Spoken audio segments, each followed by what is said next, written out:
When thinking back to my earliest memories, nothing is concrete. A string of hazy images comes to mind, like random snapshots out of time, each one associated with certain feelings and emotions.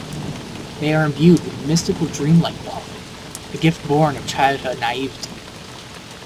The magic of every Christmas when Santa was real, for example, is an experience of pure joy that is lost with maturity. Many of these snapshots are impossible to place in any sort of context.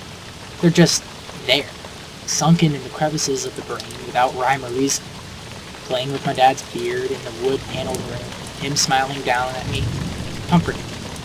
Or discovering a long row of marching ants in someone's wooded backyard, all by myself. Exciting.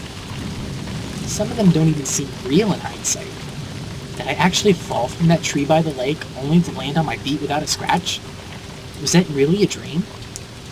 I don't think so. Sure, I have memories of distant dreams, but there's a clear distinction between the dreams and the reality of my past. I don't know how I can tell, I just can't. And for this reason, one memory has always troubled me. The experience was so surreal, and yet certain details stand out with marked clarity. I'm not exactly sure when it happened. It couldn't have been older than 5 or 6. My brother and I were sleeping in our bunk bed. Because he was older, he got the top bunk. I had just woken up, but it was still nighttime.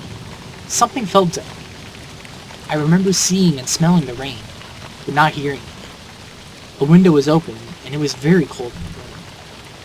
Why was the window open? The curtains were gently flapping, but there was no breeze. The quiet was so intense it buzzed through my ears. I'd been laying on my side with one arm dangling off the edge of the bed. Gradually, I became aware that it was warmer near the floor. I felt some kind of heated breeze gently strike my hand, coming and going in short bursts. Finally, I realized it was someone breathing. Then, a woman slid out from under my bed. The nightlight showed that she had long, blondish hair and wore a white nightgown, and in the dimness, I thought it was my mother. I wasn't scared at all. It's funny how the child's mind works. What's Mommy doing under the bed? Must be getting something or checking for monsters. I was too tired to say anything and remained motionless, watching. The woman was on her back, but her face stayed in the shadows. She rolled over and crawled on all fours to the far end of the bed, then glided up the ladder to the top bunk.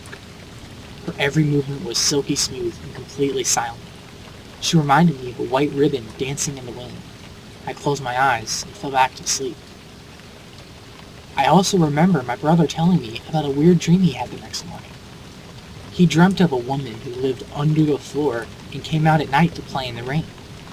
When her clothes got soaked, she went back inside and would whisper things to anyone who was sleeping. It became a recurring dream for him until our family moved out of that house. Strange what the brain chooses to remember.